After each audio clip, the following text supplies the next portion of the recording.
دارم از ته دل، دلی که پرپر میزنه، دلی که ساز عشق تو از همه بهتر میزنه، از همه بهتر میزنه.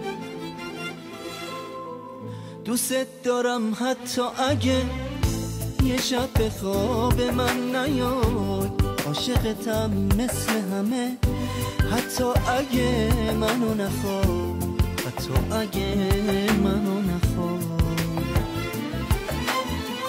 چقدر برام قصه بگم تا تو به خواب من بیای، شب که میاد به دیدن حال خراب من بیا. یه عمر بی صدا دلم پشت درای بسته بود، فاصله بین من و تو، فقط دل شکسته بود.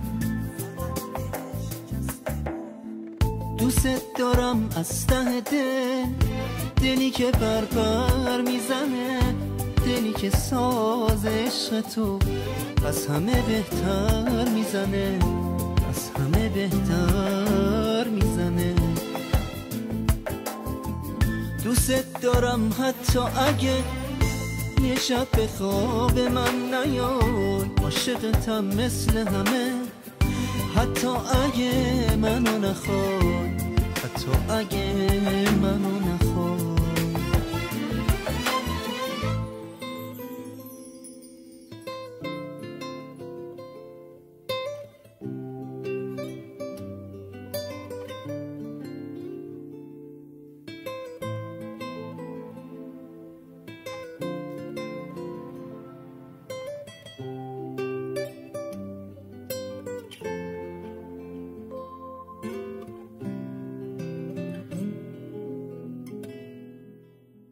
یه باغ بارون زدم پر از گلای اطلسی، چقدر باید گریه کنم تا تو به دادم برسی، چقدر نفس تازه کنم تو پرپر ترانه ها، چقدر تو رو کم بیارم میون عاشقانه ها، چقدر تو رو کم بیارم،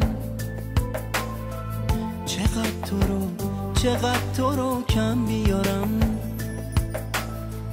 دوست دارم از ته دل، دلی که پرپر میزنه، دلی که ساز عشق تو از همه بهتر میزنه، از همه بهتر میزنه.